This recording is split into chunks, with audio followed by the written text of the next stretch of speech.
Bodhisattva Vajragarbha.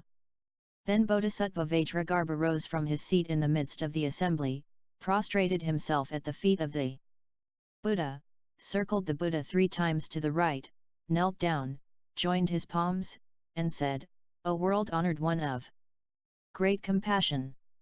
You have wonderfully expounded to bodhisattvas the great dharani of the Tathagata's pure complete enlightenment, the Dharma practice of the causal ground, and the expedient methods of gradual cultivation, so that sentient beings may unveil their obstructions.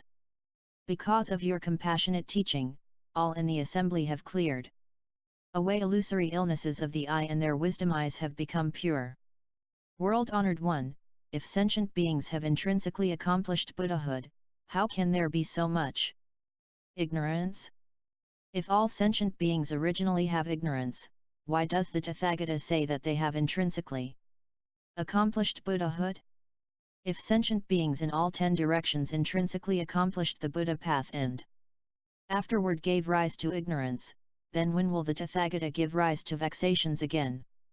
Please do not forsake your unrestricted great compassion, but disclose the secret treasury for the benefit of the multitude of bodhisattvas, so that when all the sentient beings in the Dharma Ending Age who hear of this Dharma door to the ultimate meaning of this Sutra will permanently sever doubts and regrets." Having said these words, he prostrated himself on the ground.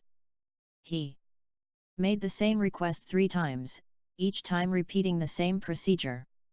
At that time the world-honored one said to Bodhisattva Vajragarbha, "Excellent, excellent, virtuous man, for the benefit of the multitude of bodhisattvas and sentient beings in the Dharma Ending Age, you have asked the Tathagata about the very secret and profound ultimate expedient methods, which are the highest teaching for bodhisattvas and the ultimate truth in the Mahayana. These methods are capable of causing, practicing and beginning bodhisattvas in all 10 directions and all sentient beings in the Dharma Ending Age to obtain the stage of resolute faith and permanently sever doubts and regrets. Listen attentively now. I shall explain it to you." Hearing this, Bodhisattva Vajragarbha was filled with joy and listened silently along with the assembly. "Virtuous man, all worlds begin and end, are born and perish, have a before and after, exist and do not exist, coalesce and disperse, arise and cease. Thoughts follow one another in succession, going and coming in a ceaseless circle. With all sorts of grasping and rejecting, these changing processes are all cyclic existences.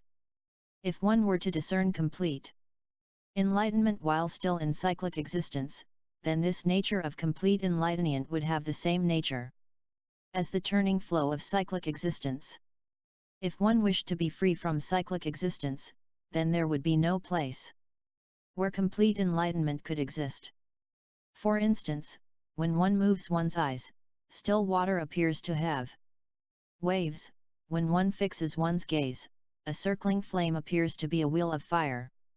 The fact that moving clouds make it seem as if the moon were moving and a sailing boat makes one feel as if the shore were moving also exhibits the same principle.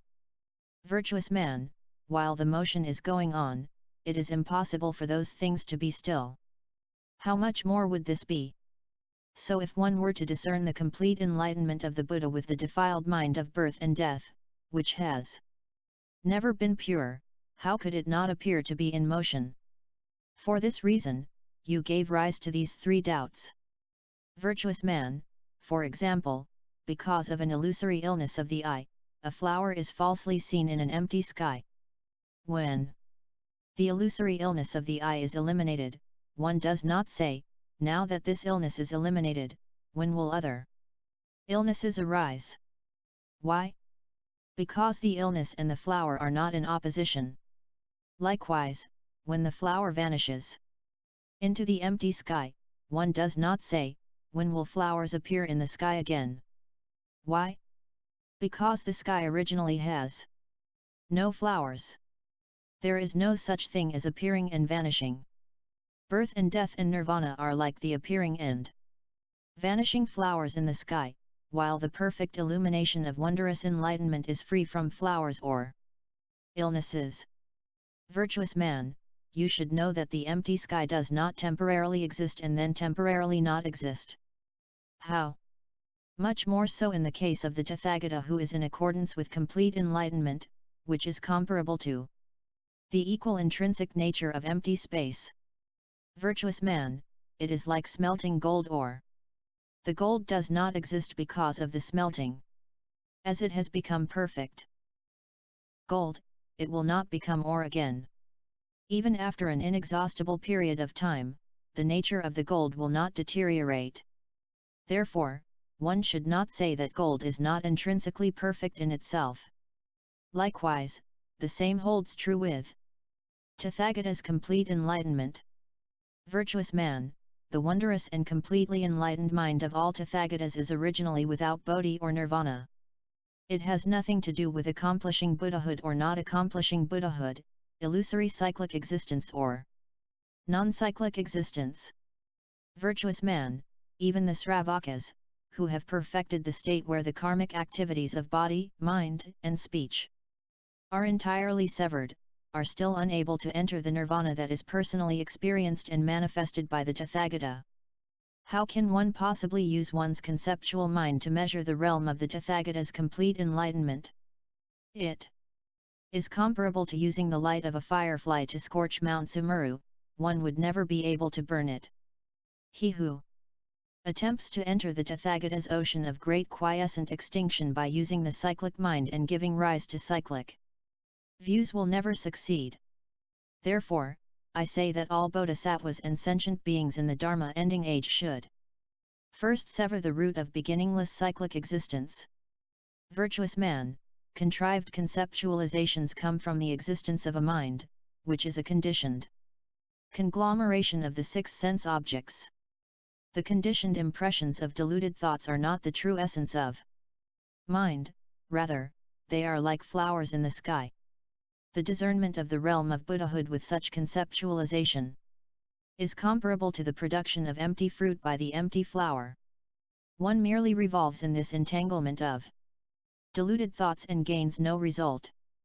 Virtuous man, deluded groundless thinking and cunning views cannot accomplish the expedient methods of complete enlightenment. Discriminations such as these are not correct. At that time, the world-honored one, wishing to clarify his meaning, proclaimed these gathas. Vajragarbha, you should know that the quiescent and extinct nature of the Tathagata never had a beginning or end.